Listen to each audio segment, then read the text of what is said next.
Assalamualaikum guys, bersama Kimi. Atas tak ada rambut, bawah ada janggut. Guys, filem Gayung guys akan dilancarkan pada 8 bulan 5 2025 di seluruh Malaysia.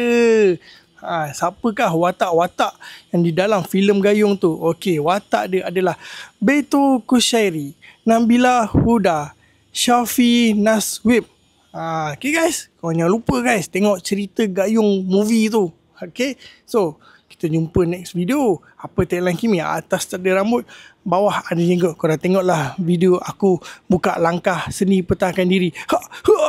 Assalamualaikum. Bye. Okay, jom. Mari.